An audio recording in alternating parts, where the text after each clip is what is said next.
할렐루야. 예배하는 여러분 주님의 이름으로 환영하며 축복합니다.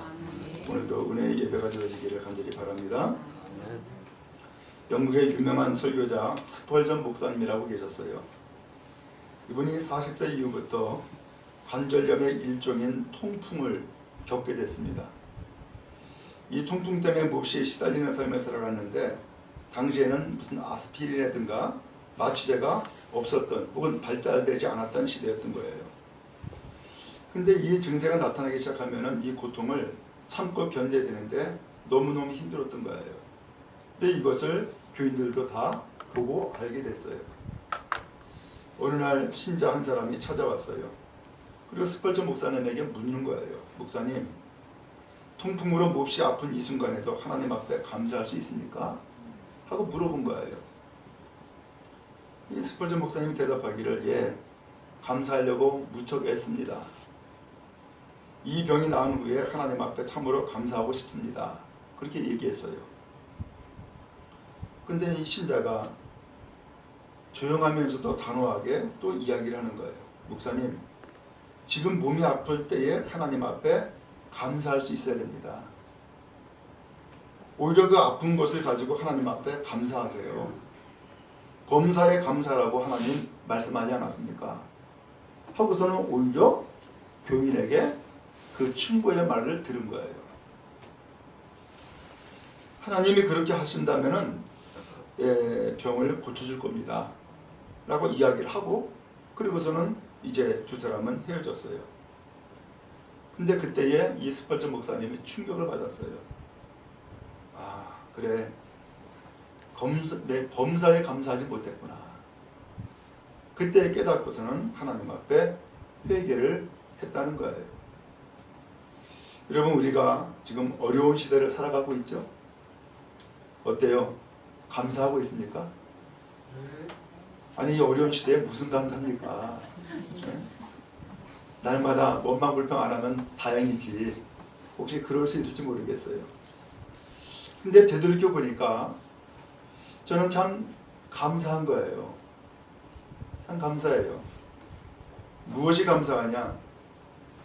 이 교회를 개척하고 또 건축을 하고 그리고서는 하나님 앞에 조용히 묵상하는 가운데에 깨달음을 가진 거예요. 우리 교회가 어떤 교회가 되어야 될까? 그래, 예배하는 교회가 되야겠다. 영으로 진리로 예배하는 교회가 되야겠다. 그렇게 해서 마음에 다짐을 하고 예배하는 교회가 되어지도록, 그래서 이 교회에 택한 모든 백성들이 모여와 예배하기를 갈망하고 예배를 뜨겁게 드리는 그런 예배가 되었으면 좋겠다. 그렇게 생각을 했는데 아니 그야말로 갑작스럽게 코로나가 생겼어요. 코로나가 생기면서 예배를 드리지 못하는 상황이 생겨버리고 만 거예요. 기가 막힌 일이에요. 저는 어떻게 뭐 할 말이 없더라고요. 기가 막힌 일이 생겨버리고 만 거예요. 그러면서 예배를 드리지 말아야 된다. 예배를 왜 드리느냐. 그러면서 여기저기에서 이야기가 들려와요. 근데 아무리 생각을 해도 예배가 없다라고 하는 것은 이게 말이 안 된다. 예배가 없다는 건 말이 안 된다. 그래서 예배를 지금까지 강행해 왔어요. 그런데 되돌이켜 보니까는 하나님은 예배하는 사람을 찾는다고 했는데 그럼에도 불구하고 예배할 수 있는 것이 감사구나. 예배할 수 있는 것이 감사구나. 또 예배할 수 있도록 오늘 우리를 불러주시고 이끌어주신 하나님 앞에 이게 감사구나 라고 하는 생각을 간직하고 있어요. 여러분, 그런 의미에서 이 시간도 예배할 때에 내가 하나님 눈을 뜰 수 있는 것 감사하고 내가 이 발걸음을 가지고서 주님의 전에 나올 수 있는 것 감사하고 내가 입을 열어 하나님의 이름을 부르면서 하나님을 찬양할 수 있습니다. 이것에 감사하는 여러분 다 되기를 간절히 바랍니다.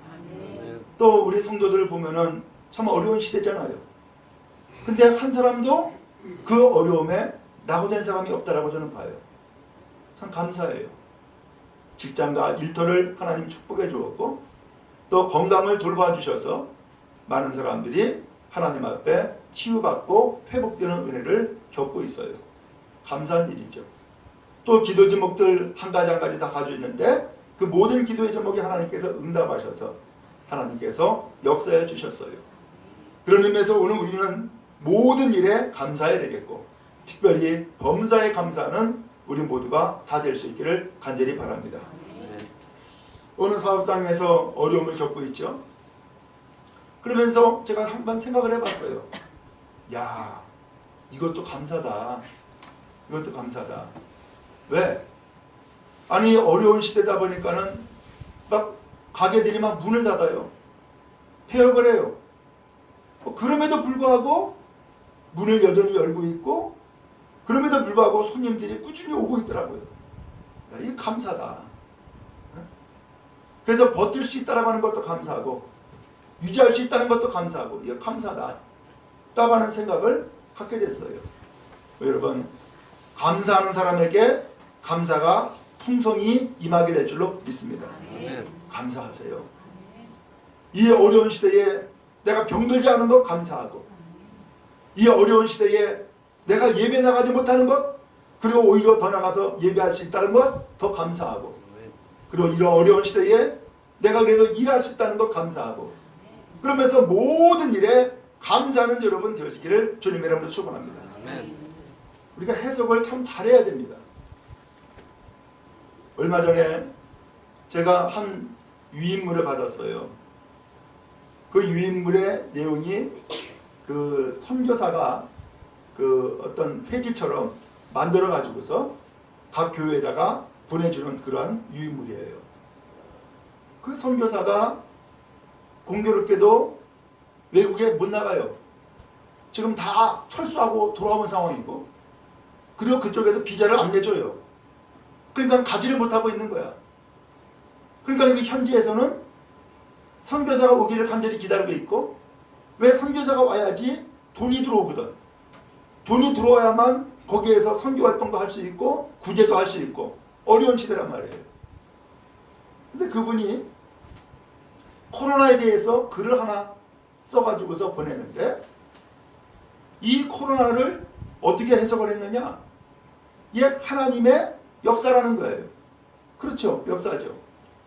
근데 이때에 하나님께서 뜻하시고 계획하시는 바가 분명히 있다는 거예요. 그런 가운데서도 우리가 변함없이 예수를 그리스도라고 고백하고 그 다음에 예수님을 주님을 하고 믿으며 믿음의 삶을 살 수 있다고 하는 것 그 자체가 감사라는 거예요. 그렇죠? 많은 사람들이 우리가 알듯이 믿음의 삶에 그야말로 낙오되는 일들이 점점점 드러나고 있어요. 교회들이 막 문을 닫아요. 이게 기가 막힌 일 아니에요? 도대체 그러면 이때에 하나님이 무엇을 원하시겠어요? 하나님께서는 어려울 때에 믿는 자가 되어지기 바라고 어려울 때에 하나님 앞에 택함 받는 하나님의 백성이 되기를 원하시는 줄로 믿습니다. 우리가 농사를 지어보면 다 알잖아요. 요새는 기계로 다 하지만은 옛날에는 농사를 전부 다 손으로 다 했어요. 다 손으로 하는데 그것을 벼이삭을 다 걷어가지고서는 탈곡을 하죠. 탈곡을 하고 그 다음에 방아를 쪄가지고서는 고급져나 쌀을 만든다고요. 근데 그때에 키질을 해요. 그 키질을 통하여서 나누는 거예요. 어떻게 나눠요? 알곡은 알곡대로, 가라지는 가라지대로 구별을 해요. 그렇게 해서 좋은 알곡을 사람들이 먹고 살게 만들어 놨단 말이에요. 어쩌면 지금 이 시대에 하나님께서 오늘 우리에게 혹시 키질을 하고 있는 건 아닐까? 그래서 알곡과 가라지를 나눠놔가지고서 정말 알곡 백성 되도록 하는 것이 하나님의 뜻은 아닐까라고 하는 거예요. 그런 의미에서 어려운 시대에 변함없이 하나님 앞에 나와서 예배할 수 있다는 것 얼마나 감사해요. 그렇잖아요? 그리고 더 나가서 하나님 앞에 그럼에도 불구하고 어려움에도 불구하고 하나님 앞에 나와서 예배할 수 있다고 하는 것 감사하죠. 여러분 그런 의미에서 감사로 예배하는 여러분 다 되어지기를 주님의 이름으로 축원합니다. 오늘 성경 말씀으로 들어갑니다. 거기 7절에 보니까 내 백성아 들을지어다 그랬어요. 누구라고요? 내 백성이라고. 그러면서 말씀을 이어가는데 내가 말하리라 이스라엘아 내가 네게 증언하리라 나는 하나님 곧 네 하나님이로다. 누구 하나님이라고요? 너희 하나님이라는 거예요.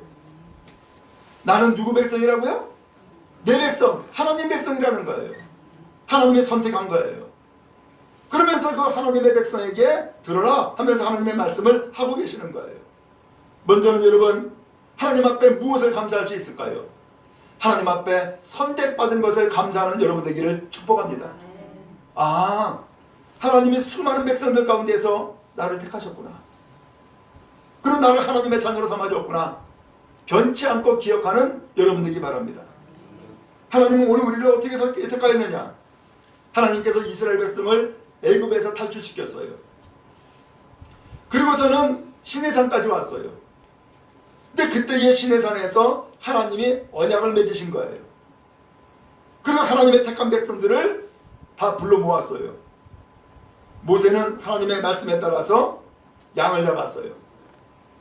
그러더니 그 피를 가지고서는 그 피를 절반은 제단에다 뿌리고 절반은 이스라엘 백성들에게 뿌리는 거예요. 그래서 하나님의 언약의 말씀을 읽어줬어요. 그게 계명이에요. 그 언약의 말씀을 다 읽어주고서는 그 말씀을 듣고 이스라엘 백성이 이야기를 하기를 여호와의 모든 말씀을 우리가 준행하겠습니다. 하나님의 모든 말씀을 우리가 따르겠습니다. 라고 약속을 했어요. 그게 언약이에요. 그래서 이것을 피로 맺은 언약이다 라고 이야기를 하고 있고 그 다음에 이 피를 언약의 피, 약속의 피다 라고 말씀하고 있어요. 그 피가 뭐예요? 그게 생명이에요. 하나님은 오늘 우리를 택하여서 생명을 주신 거예요. 하나님은 오늘 우리를 택하여서 하나님 앞에 언약을 해가지고서 계약을 맺은 하나님의 백성이란 말이죠. 그래서 하나님께서 오늘 우리를 너는 내 백성이야. 나는 너의 하나님이야. 하고서 하나님과 오늘 우리를 계약 맺어서 언약 관계를 이루는 놀라운 축복을 주신 거예요.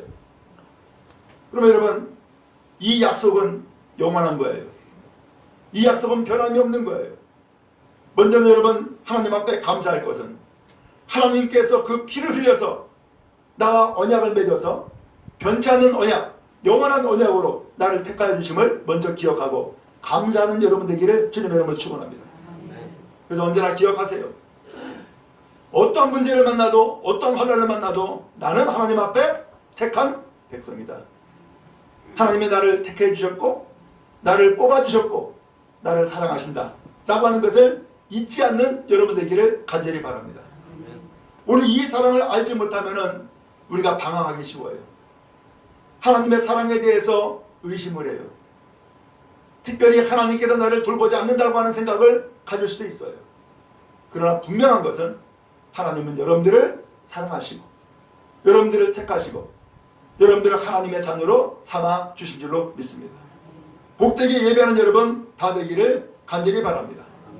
그런데 이 하나님과 이렇게 언약을 맺다 보니까 이제 하나님을 섬겨야 되잖아요. 그래서 하나님을 섬기는 것이 예배예요. 그래서 이 이스라엘 백성이 하나님 앞에 예배를 잘 드린 거예요. 특별히 성경에서 뭐라고 했냐면은 번제를 드리라는 거예요. 특별히 제사장들은 아침 저녁으로 번제를 드렸어요. 날마다 번제를 했단 말이죠. 근데 오늘 성경 8절에 보니까는 하나님이 이렇게 말씀합니다. 나는 내 죄물 때문에 너를 책망하지 아니하리니 네 번제가 항상 내 앞에 있음이로다. 이 죄물 때문에 책망을 하겠다고요? 책망 안 하겠다는 거예요. 왜? 네 번제가 항상 내 앞에 있다. 날마다 번제를 드린다는 거예요. 예배를 날마다 드리고 있다는 거예요. 잘하고 있는 것이죠. 그렇기 때문에 이 번제 때문에 너를 책망하지 않겠다 라고 말씀했어요. 그러면서 이어서 하는 말씀이 9절에 보니까 내가 내 집에서 숫소나 내 우리에서 순염소를 가져가지 아니하리니 너희 집에서 키우고 있는 숫소나 염소 나 안 가져가겠다. 왜? 10절에 보니까는 1인 살림의 짐승들과 무산의 가축이 다 내 거다. 또 11절에 산의 모든 새도 내가 아는 것이며 들의 짐승도 다 내 것이다. 세상에 있는 모든 짐승들이 다 하나님의 거라는 거예요. 그렇기 때문에 네가 드리는 그 제물 내가 필요로 한 게 아니다. 나 그것은 필요 없다. 그러면서 하나님께서 번제 드리는 것 자체는 고마운 일이지만 내가 너에게 제물을 요구하고 있는 게 아니다라는 거예요. 왜? 세상의 모든 짐승이 다 내 것이니까. 내가 그것을 먹겠냐? 라고 하는 거예요. 그러면서 하나님은 그 드리는 제물, 그걸 기뻐하지 않는다는 거예요. 그걸 원하지 않는다는 거예요. 우리 여러분, 하나님이 말씀합니다. 내가 숫새의 고기를 먹으며 염소의 피를 마시겠느냐? 하나님은 그 고기를 먹으시는 분이 아니고 피를 마시는 분이 아니죠. 그런데 하나님 앞에 드리는 예배의 형식과 내용은 그 양을 잡아서 피를 바치는, 그리고 또한 고기를 태우는 그런 제사를 구약시대 때 드렸단 말이에요. 근데 다행스럽게도 이스라엘 백성이 이 번제를 항상 잘 드렸어요. 그런 의미에서 나는 너의 제물 때문에 너를 책망한 일은 없다는 거예요. 항상 잘 드렸으니까. 우리 여러분, 하나님 앞에 늘 예배하는 여러분 되기를 간절히 바랍니다. 내가 하나님을 믿습니다, 내가 하나님을 섬깁니다 라고 얘기를 하는데 하나님을 섬기는 게 뭐예요? 예배예요. 그게 당연한 거예요. 근데 그렇게 당연한 건데 세상은 뭐라고 얘기를 해요? 당연하지 않다는 거예요. 왜 예배 안 하는 거예요? 예배를 꼭 드려야 되냐는 거예요. 예, 꼭 드려야 돼요. 왜? 하나님의 말씀이니까. 하나님을 섬기는 사람으로서 하나님 앞에 마땅히 해야 될 일이니까 당연히 드려야 돼요. 오늘 그런데 이 제물을 하나님께서 받으시면서도 이것 때문에 책망하지 않겠다고 말씀하고 있어요. 그럼 도대체 하나님이 뭘 원하실까요? 이 하나님 앞에 드리는 이 제사가 무엇이 부족할까요? 딱 한 가지가 부족하다는 거예요. 그것이 14절에 나오죠. 14절 말씀 같이 한번 읽어보도록 하겠습니다. 시작. 감사로 하나님께 제사를 드리며 지존하신 이에게 내 소원을 갚으며. 아멘. 어떻게 하나님 앞에 제사하라고요? 감사로 하나님 앞에 제사를 드리라는 거예요. 그리고 내 소원을 갚으며, 네가 하나님 앞에 언약하면서 약속한 것 있잖아, 그거 지키라는 거예요. 그러니까 이 말씀은 결국 이 이스라엘 백성들이 하나님 앞에 제물을 드리고 그 다음에 번제를 드리고 항상 잘했다는 거예요. 근데 여기에 뭐가 빠졌다는 거예요? 감사가 빠졌다는 얘기네요. 그죠? 예배는 꼬박꼬박 잘 드리는데 그 예배에 뭐가 빠졌다고요? 감사가 빠졌다니까. 감사가. 여러분, 우리가 일상의 삶을 살아가는데 가만히 보면은 내 수고와 내 노력으로 살아가는 것이 아니에요. 우리는 가끔 오해를 해요. 내가 열심히 살고 있기 때문에, 혹은 내가 돈 잘 벌고 있기 때문에, 내가 건강하기 때문에 나는 열심히 잘 살고 있어 라고 생각을 하는 경우가 많아요. 근데 가만히 보면은 사람의 목숨 한순간이에요. 제가 어느 날 그러한 두려움을 한번 겪은 적이 있어요. 야, 이거 한순간이네, 한 방이면 끝나네 라고 하는 생각을 갖게 된 거예요. 하나님께서 우리에게 생명을 주시고 삶을 주시는데 그 생명 주시는 모든 것들은 다 공짜예요. 다 하나님의 은혜예요. 예를 들어서 여러분, 인간에게 가장 치명적인 것이 뭐예요? 죽음이죠. 그 죽는데 언제 죽어요? 숨 못 쉬면 죽어요. 그죠? 숨 못 쉬면 죽는 거예요. 근데 그 숨을 쉬는데 그 숨이 바로 뭐예요? 공기 아닙니까? 여러분, 숨 쉬면서 돈 지불해 본 적 있어요? 없어요. 숨 쉬면서 내 수고한 적 있냔 말이에요. 이건 자동적으로 되어지는 거예요. 근데 어느 날 병들면, 그리고 숨을 제대로 못 쉬면은 산소호흡기를 꽂아요. 그때는 돈 들어가야 돼. 기가 막히잖아요? 평상시에는 우리가 숨 쉬는데 아무런 대가를 지불한 것이 없어요. 여러분, 숨 쉬고 있다는 것 자체만 해도 감사 아니에요? 그렇잖아요? 여러분, 용범병원서 혹시 감사한 적 있습니까? 아파보면 알아. 아파보면 알아. 용변을 볼 수 있다는 것이 얼마나 감사한지. 근데 평상시는 그것에 대해서 전혀 감사한 적이 없어. 왜? 그것은 당연한 거라고 생각했으니까. 근데 어느 날 아파보면은 어떤 사람은 오줌이 안 나오는 경우가 있어요. 대굴대굴 구르더라고. 변이 안 나오면은 그 사람 죽습니다. 큰일 날 일입니다. 근데 하나님께서는 우리에게 자동적으로 모든 음식을 섭취하고 배설할 수 있는 기능들을 다 주셨어요. 그것에 대해서 우리가 언제 감사해 본 적이 있냔 말이에요. 여러분, 이 시간 예배도 마찬가지예요. 늘상 교회 문이 열려있고 늘상 예배할 수 있으니까 예배 자체에 대해서 감사한 적이 별로 없단 말이에요. 그런데 공산권에 가면은 예배를 마음껏 못 드려요. 이슬람 사회에 가면은 예배 마음대로 못 드려요. 그러면 그 예배가 얼마나 소중한지 그때서야 알아요. 그러면서 하나님 앞에 찬양을 드리는 것이 남다르고요. 하나님 앞에 기도하는 것이 남다르고요. 설교의 말씀을 듣는 것이 남달라요. 하나하나가 전부 다 꿀송이에요. 그 무엇 하나 버릴 것이 없어요.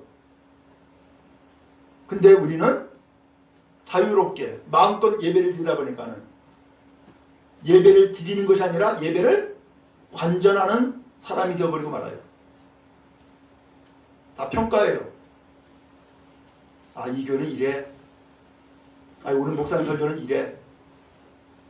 안목의 기도는 참으로 은혜가 돼. 혹은 은혜가 안 돼. 그러면서 다 평가를 해요. 언제 우리를 평가자로 세웠습니까? 하나님은 우리가 예배자가 되기를 원하시지 평가자가 되기를 원하는 것이 아니었어요. 오늘 하나님 앞에 이 이스라엘 백성들 분명히 언약 백성이에요. 약속받았어요. 그래서 하나님은 내 백성이다. 나는 너의 하나님이다 라고 분명히 말씀했어요. 그래서 이 백성들이 하나님 앞에 항상 번제를 드렸고 제물을 드렸어요. 그런데 하나님이 하시는 말씀이 내가 제물 때문에 너 책망하는 것 없다라는 거예요. 왜? 항상 잘 드렸으니까. 그런데 거기 뭐가 빠졌다고요? 감사가 빠졌다는 거예요. 오늘 우리가 알죠? 이상스럽게 감사가 시들어지기 시작하면은 하나님 앞에 은혜를 받지를 못해요. 감사가 시들어지면. 그러면서 이 감사가 점점 변해가지고서는 뭐가 되어버려요? 원망이 되고 불평이 돼요.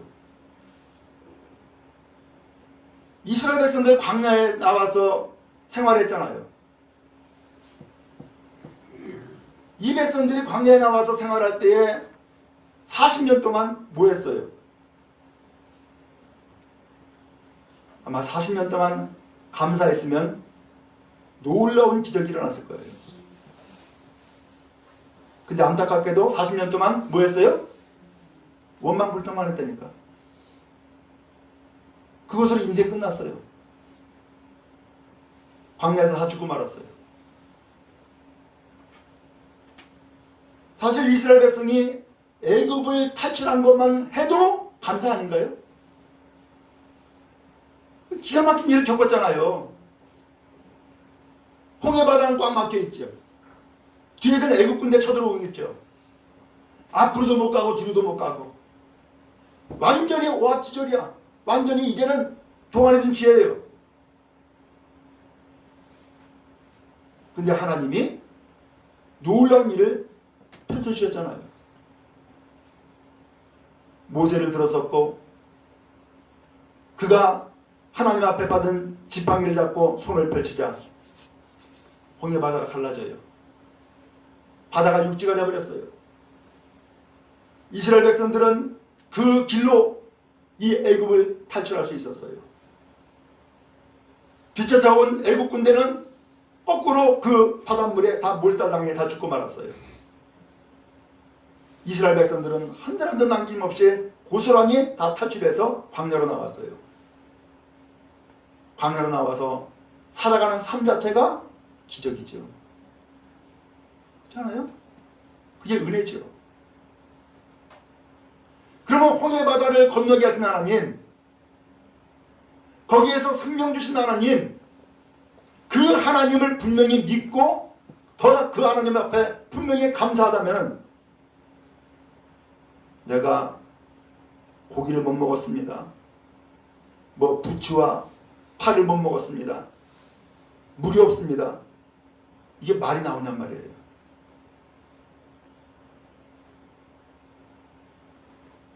이스라엘 백성들은 반대로 내가 언제 우리를 구체자로 했냐라고 거꾸로 나중에 되들었어요. 내가 언제 그랬냐고. 그러면서 저 모세를 죽이고 다른 지도자를 세우자. 아니 우리가 애굽으로 그냥 다시 가자. 그렇게 했다니까요. 하나님 앞에 감사를 몰랐던 거죠. 당장에 내 눈앞에 물이 없는 것 때문에, 고기 없는 것 때문에, 밥 없는 것 때문에 원망불평으로 40년의 세월을 지내버려 말았어요. 여러분, 바라기는 감사로 예배하고 항상 감사가 넘치는 여러분 다 될 수 있기를 간절히 바랍니다. 이상하게도요, 감사하면은 모든 것이 감사하면은, 그러나 감사치 않냐면은 모든 것이 다 문제야. 모든 게 다 문제. 이것도 문제, 저것도 문제. 그러나 하나님은 여전히 살아계시고 역사하시는 줄로 믿습니다. 감사하세요. 감사하면 더 놀라운 일들이 여러분들에게 펼쳐지게 될 거예요.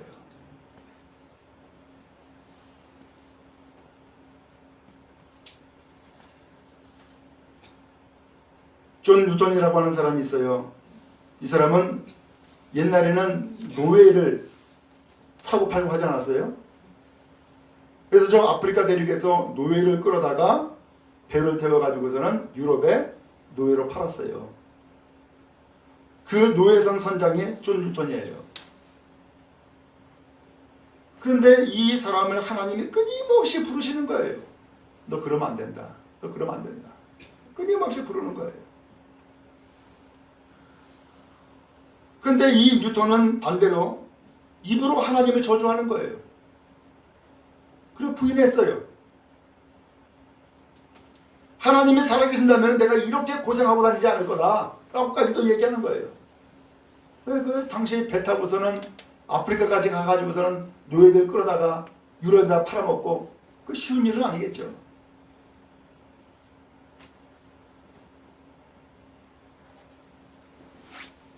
그런데 하나님을 저주하고 부인하는 어느 날 술을 마시고 바다로 뛰어들었어요. 죽어야겠다. 하는데 또 죽는 것도 마음대로 안 되네. 바다로 뛰어들어가지고 죽으려고 했는데 그 옷이 나뭇가지에 걸려버렸어요. 죽지는 못한 거예요. 그러니까 그러면은 아이고 나 살려줘서 고맙습니다 라고 하겠어요? 왜 나가 죽지도 못하냐고 또 이제 원망불평 또 하네. 근데 하나님의 계획은 분명히 그에게 있었던 거예요. 점점점 하나님을 인정하지 않고 삶을 살다 보니까는 더 난폭해지고 더 악해졌어요. 이제 어느 날 노예선을 타고서는 또다시금 이제 노예를 끌고 와야 되는데 갑자기 병이 들었어요. 그래서 그 배를 못 탔어. 근데 얼마 있다가 폭풍이 몰아쳤어요. 그러면서 이 사람이 타야 될 그 배가 침몰해버리고 만 거예요. 딱 4명 살고 다 죽었어요. 그때야 이 존 뉴턴이 깨달은 거예요.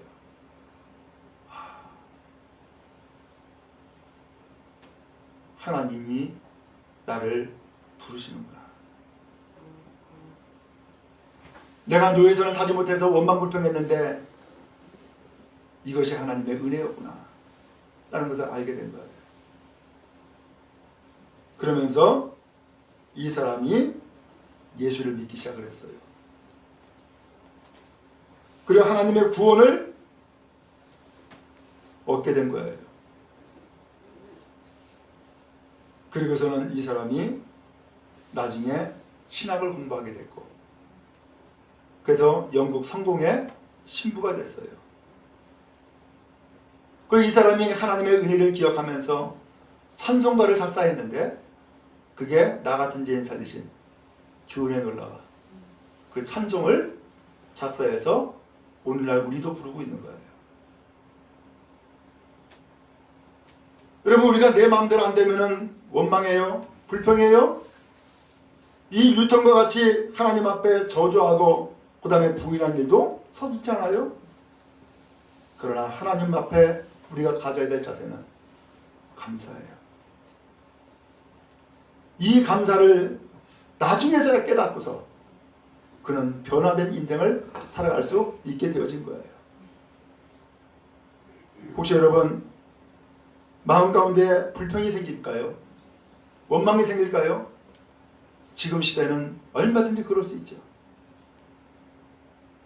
많은 사람들이 원망하고 불평하는 이 시대에 하나님은 누구를 기뻐하실까요?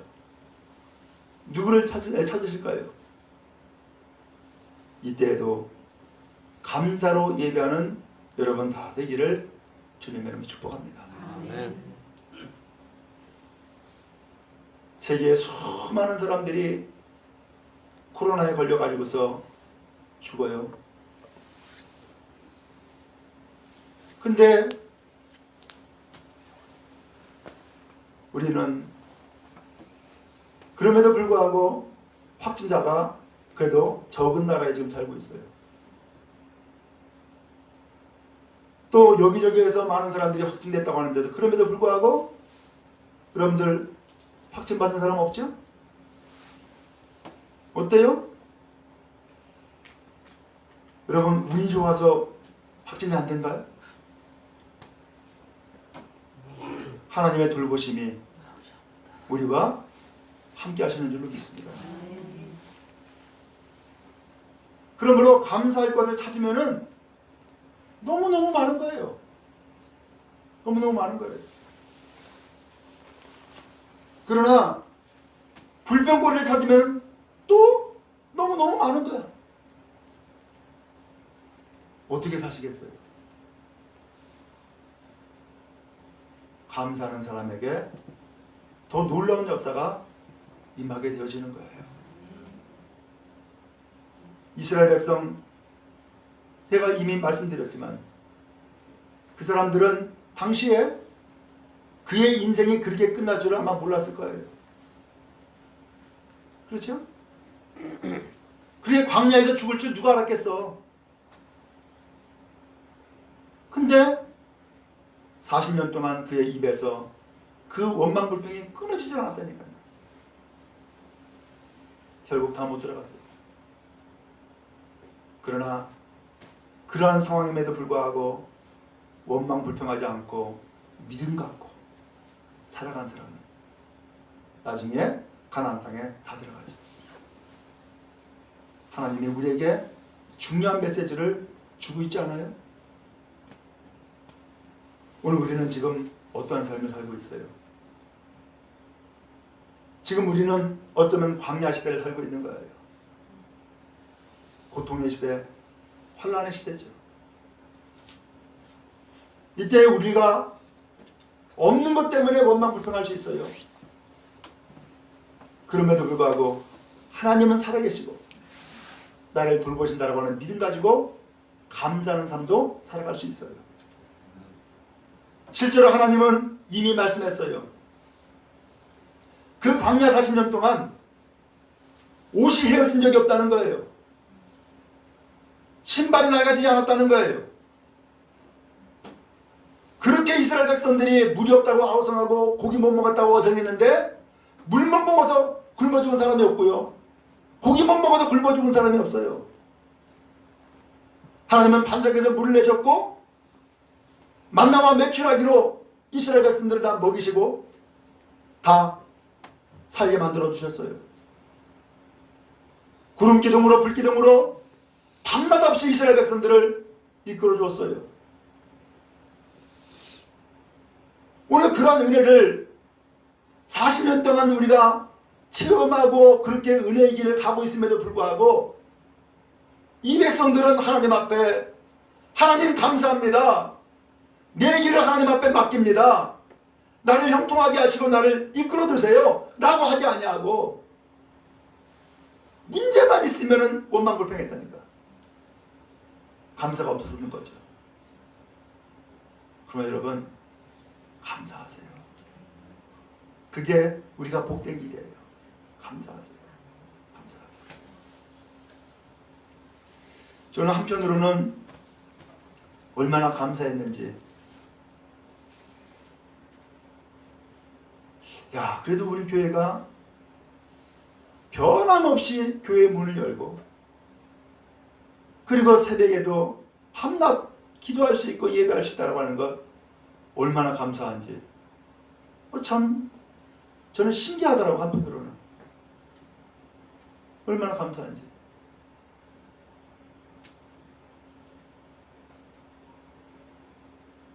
그리고 또 하도 세상에서 많이 이야기를 하니까 때에 따라서는 교회 나오는 것도 꺼림칙하고 마치 교회 나가면은 바로 그냥 병에 걸릴 것처럼 그런 일들이 얼마나 많아요. 그럼에도 불구하고 하나님 앞에 내가 나와서 예배할 수 있다고 하는 것 감사 아니에요? 여러분 감사로 예배하는 여러분 다 되기를 간절히 바랍니다. 그 다음에 또 하나는 15절에 보니까 환난날에 나를 부르라. 내가 너를 건지리니 내가 나를 영화롭게 하리로다. 우리가 그렇게 해서 하나님 앞에 선택받고 하나님의 백성이 되었음에도 불구하고 환난날이 있을까요? 없을까요? 있는 거예요. 근데 이 환난을 만날 때에 하나님이 뭐라고 말씀하세요? 나 불러라. 나 불러라. 그러면은 내가 너를 건져줄 거야 라고 하는 약속의 말씀을 주시는 거예요. 환난을 만나보다 나를 찾아. 환난을 만나보다 나를 불러라. 내가 너 건져줄게 라고 하는 거예요. 여러분 예수 믿어도 환난이 있을 수 있죠? 또 실제로 환난을 겪는 사람도 있죠. 그때 여러분 누구 부를까요? 누구를 찾으면 좋겠어요? 하나님은 말씀했어요. 나 찾아라. 나 불러라. 갓난아이들, 어린아이들은 스스로 무엇인가 할 수 있는 일이 거의 없어요. 그래서 부모가 키워야 되고 돌봐야 돼요. 근데 이 아이가 불편할 때가 있어요. 졸립다거나 배가 고프다거나 뭐 음활했다거나 불편할 때가 있어. 그러면 그때에 이 아이가 누굴 찾아요? 엄마 찾아요. 엄마랑 아직 안 불렀는데? 다 알아요. 그냥 무조건 우는 거야. 울면은 얘가 졸린지 배가 고픈지 뭘 쌌는지 엄마가 알아요 몰라요? 다 알아. 그러면 엄마가 얼른 가가지고서는 엄마 여기 있어, 엄마 여기 있어 하고서는 다가간다고. 그러면 만사형통이야. 다 해결돼요. 엄마가 다 해주니까.